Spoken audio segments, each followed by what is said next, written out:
morning, good morning, good morning. What's up, YouTube?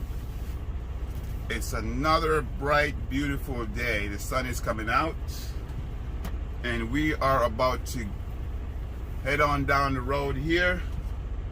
I figure I'll come on here today and figure, what should we talk about today while we're driving down the road here. So, let us take off. Pre-trip is done and it's time to roll. Always remember your pre-trip no matter what. Okay, so let's roll out of here and get down the road. Enjoy a nice beautiful drive.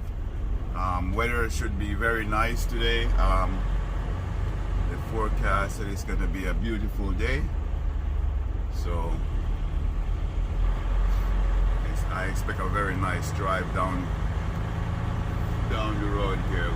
We head into Texas, so let's see how beautiful it's going to be going down to Texas. Shows no sign of any bad weather. Anyways, so I think maybe we should talk about the journey coming into trucking. Well, what do you think about that? Now, before we get into that, I just want to say shout out to Captain Dave and his wife. I met them the other day. I did a video with them, and a little video interview. Very nice people. First time meeting them, and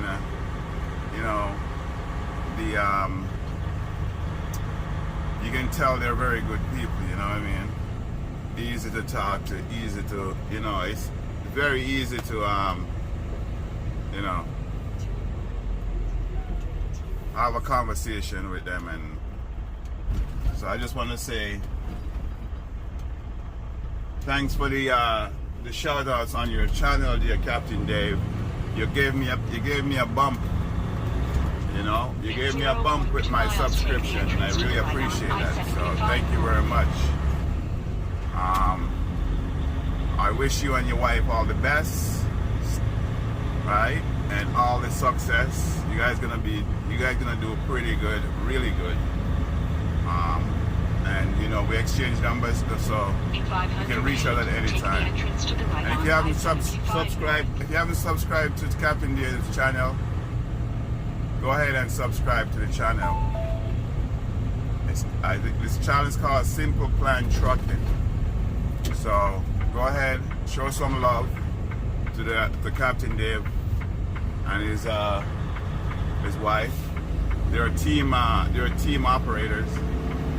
So yeah, and while we're on the subject of subscribing, do me a favor, and if you haven't subscribed to my channel yet and you're watching this video, give it a subscribe, share the video, leave a comment, give it a thumbs up or a thumbs down, so we can keep bringing out these contents. Okay.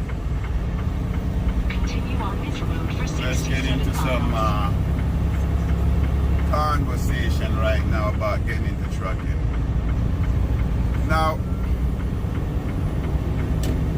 getting into trucking is serious business, man. Gotta be honest with you, it's a serious business. When you're getting into trucking, the first thing you need to do when you get into trucking, you have to know what you're gonna get out of trucking. Don't go into trucking and say, well, what trucking company is gonna do for me? If you're asking that question, that's the wrong question you're asking. And if that's the question you're asking, you're already on a trajectory to, potentially not staying in trucking. You'll be out in an instant. You know what I mean? Because the reason why I say that is because there is so many obstacles in trucking. It's a lifestyle. You know what I mean? You have a lot of stuff you have to change up in your life. You're not going home 5 o'clock, you're not working 9 o'clock and going home 5 o'clock. You're not, it's no shift, so you're going home every day. Yeah, you can go local, but if you're just coming into trucking, it's the hardest thing to get a local job out of school. It's like next to impossible. So you know you're going to be on the road for a while. So the first thing you have to know that it's a lifestyle, and you have to have a goal. Figure out what you want, what you're going to get out of it. Because I can tell you right now, every trucking company is pretty much the same. They might do things a little bit different here and there, but they're pretty much the same. They still, in my opinion, trucking company, they run off of plausible deniability. You know, they run on that little gray area right there. So they'll give you all these bells and whistles and shiny objects to get you on, but once you get on, it's not like you think it's supposed to be. You know what I mean? Especially if you're just now starting to get into the trucking industry. You know, if you've been in there and you kind of have an idea of what's going on, so you know you might not. But this is for people who are just trying to get into the trucking industry. So you have to figure out what your goals are, and your goals can only work for you. Doesn't matter what you see on YouTube or what your friend tell you or what somebody you know drive for that a company tell you. At the end of the day, if it don't work for you, it's just not going to work. You're gonna come in and you're gonna get out in a heartbeat. Trust me, I tell you this. I'm telling you this stuff from experience. You know what I mean? So don't fall for the trucking companies, or don't fall. I wouldn't say don't fall for the trucking company. I'll just say don't fall for the idea that you know everything is going to be hunky-dory when you go into the trucking business. No, it's not like that. There's a lot of obstacles and a lot of, you know, disappointment and misery. I mean, every job do it, but it maximize on trucking, because you're gone away from your family, you know, for extended period of time, especially when you're just starting out. You know what I mean? So you have to take that into consideration. So remember, first goal, always, you know, think about what you're going to extract from the trucking company, not what the trucking company is gonna do for you, but what you can extract from it and make yourself better. You know what I mean? That's the question you want to ask yourself. What am I going to do to make it, or what am I going to do that benefits me from going to whichever trucking company I choose? Because trucking company not going to change what they do for you. They're a business, and business is going to do whatever makes money for them. Our business want bottom line, and they do whatever it takes to get that. They're gonna tell you horse dead and cow fat. You know what I mean? So you have to realize that you know that's the world of trucking. The next thing you have to understand is this: when you go into trucking, if you have a family, I mean wife, husband, daughter, son, you know, kids. If you have a family, your wife or your husband or your kids, you need to have this conversation with the wife. You know, depending on how old your kids are, you know, you're gonna be away from your kids for a while, and you have to talk to them and see how them feel. You don't shove it down their throat, because if you shove it down their throat and say and make it feel like they have to deal with it, there's a strong possibility it might not really work out for you. You could probably be out of trucking in a heartbeat. You know what I mean? Simply because you don't want to, you know, mess up your family, you're gonna be like, well, I might as well just give up trucking. So you have to talk to your family, especially your significant other, and make certain that they're on board. You know, have a plan of how, you know, how much time you're gonna be home. You know, will that work? You know, what you can do in the meantime. Communicate with your family constantly. You know, technology's advanced. You do, you know, your video chat and all that kind of stuff, and you communicate with your family. The bottom line is that you have to make certain that, you know, you and your significant other communicate and agree.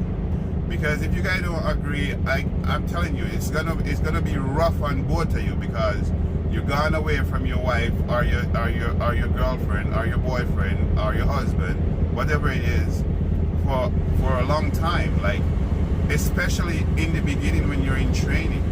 In the beginning in training, you're gonna be spending at least a month, 2 months out there getting your training in. And you're training with, you know, it's 2 people on a truck. If you want to know how tight it is to have 2 people on a truck driving, go into a standard bathroom in your house or your apartment and see how small it is. That's the workspace you have for 2 people in a truck.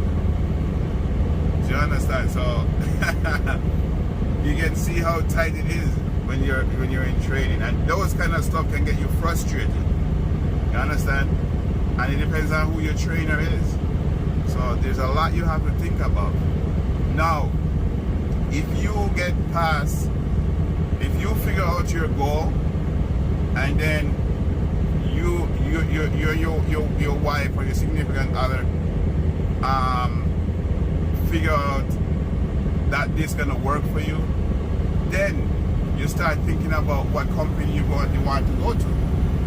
And when you start thinking about what company you want to go to, you know, you watch videos, you get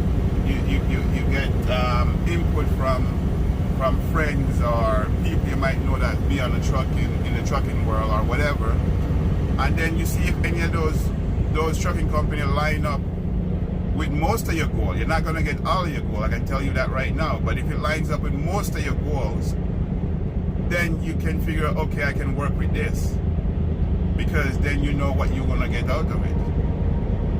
You know what I mean? In the beginning, it's going to be pretty rough. I'm going to tell you the truth. It's going to be pretty rough in the beginning. It's tough, and you're going to end up going to a mega carrier, and they're going to take advantage of you. Regardless, you can say whatever you want, do the shiny whatever. They're gonna tell you a lot of stuff. First and foremost, they're gonna tell you can go home once you finish your training and everything. They're gonna tell you can go home, you know, for 3 days after 3 weeks.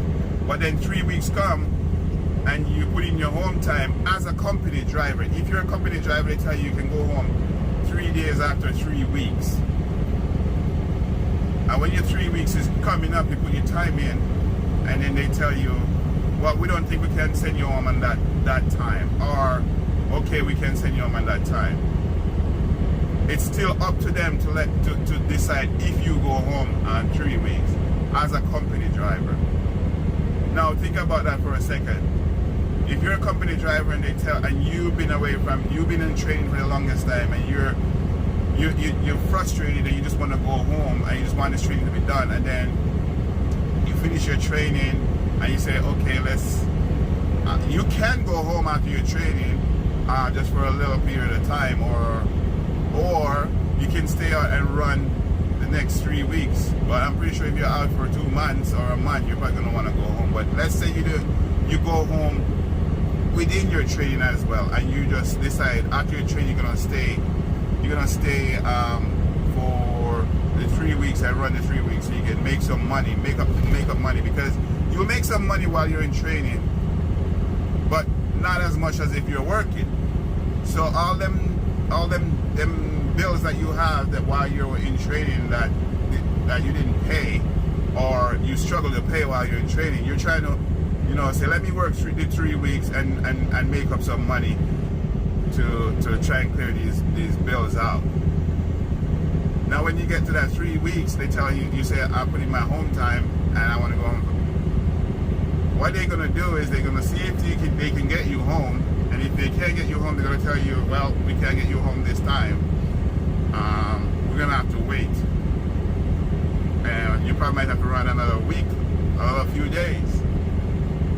now your whole time plan to go home is all messed up, and now you get pissed off.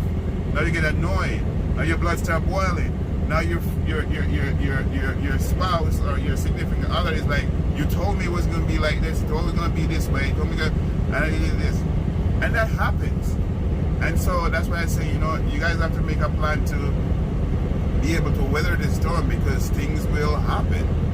And that only happens if you're a company driver, right? Now, if you're a lease operator, depending on what company you are, because I don't know every lease contract or whatever, but the one that I was on was, you know, you can go home as long as you can afford it.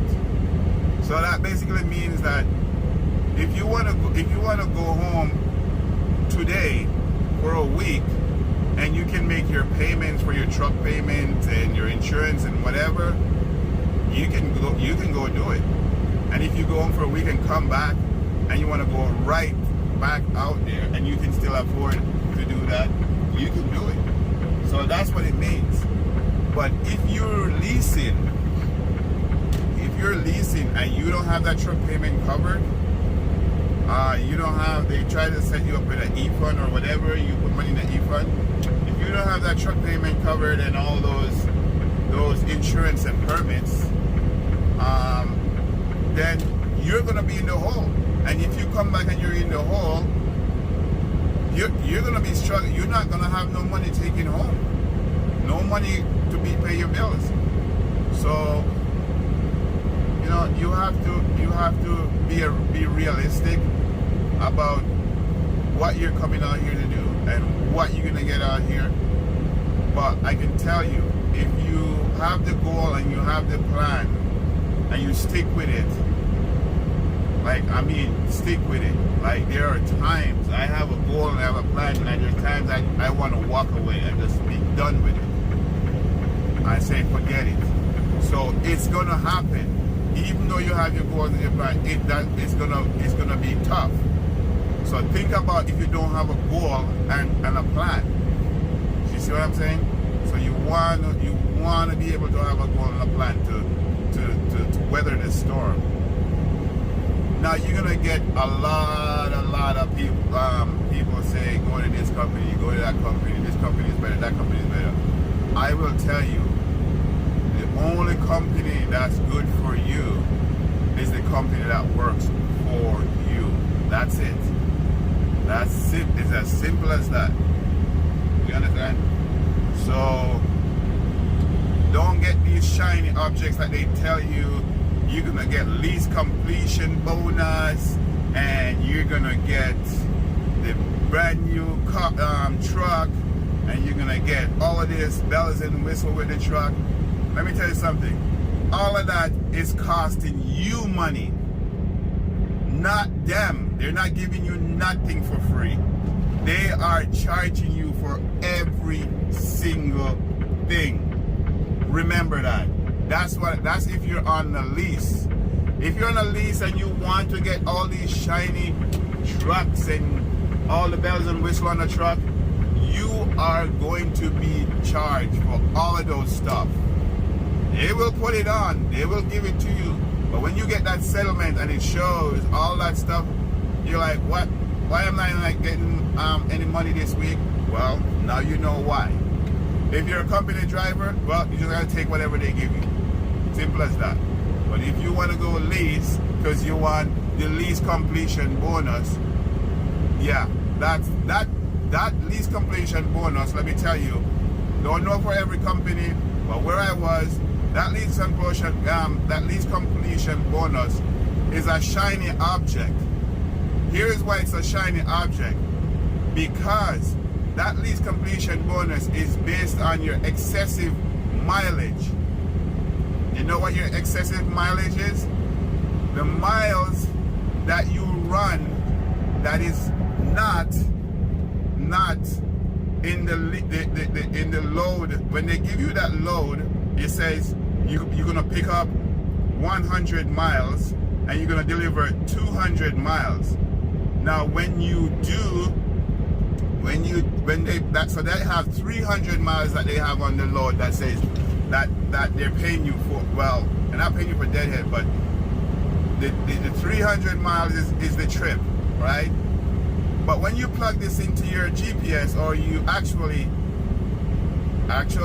map it out, you're going 120 miles to go to pickup, and you're going 330 miles to go do the delivery. The 50 extra mile, 120 real mile to pick up, and 330 real mile to go deliver. So now you're no longer at 300 miles, you're at 350 miles. That extra 50 miles is what they charge you for, and said you have to pay a little bit of penny, a couple penny, and that's what they said they put into your lease completion bonus. That's money that they actually should be paying you, because that's 50 miles they never put into your load info. So if the load was like at $2 a mile at 300 miles, now you're at 350 miles. It should be $2 times 350 miles, but no, it's still going to be $2 times 300 miles, and then they're going to turn around and say, well, you drove excessive miles, so we're going to charge you a couple cents on that 50 miles, and that's what they say they put into your bonus. So not only are they not paying you that extra 50 miles, they're also charging you for that 50 miles. Do you see what you see what I'm saying here? So don't get too hung up on this old bells and whistles thing. Try to figure out what will work for you. And so I know they will say you know it's the system. It's the system, because it's like when they put in it's called some age something miles or whatever. It's a market thing. It's the industry standard thing. But the industry got 3 different types of way you can calculate miles for your trip. They just choose the worst one. Most trucking companies just choose the worst one. Zip code to zip code. So therefore, if your zip code is like, I don't know, 100 miles away from the actual delivery, you're gonna be like 100 miles of excessive mile driving. But they could minimize that and use a different system, because like I said, there's 3 systems. One actually gives you the actual miles, and then you got the zip code, and then there's another one. So they can do it, but they're not interested in doing that. It's a money making thing. So don't get too excited and get hung up on the shiny stuff. Do you know what I mean? So you're really just paying your own self. You're really just paying your own self that lease completion bonus that they so-called say they're giving to you. Give me a break. So, you know, be careful. You're never gonna change what trucking company want to do. You just have to figure out what works for you. I mean, that's the bottom line. At the end of the day, you do what you can. You know your goal. You take the struggle for the first month. Not the first month, but for at least the first year, 6 months to a year, it's gonna be a struggle. And just the harsh reality of it. Trucking company is just what that. That's why people try not to be in the trucking industry, because the start out is pretty rough. And then when you start out and you leave, you know, everybody wants to be like this, that, and devil knows what. But that's not your problem. That's their problem. You know, too many people do this. You know, they try to lease, and then when they lease, they finish a lease because they want the lease, the quote-unquote lease completion bonus, and then they go back and they get another lease or another lease completion bonus. To me, to each their own, but yeah, see, it's weird.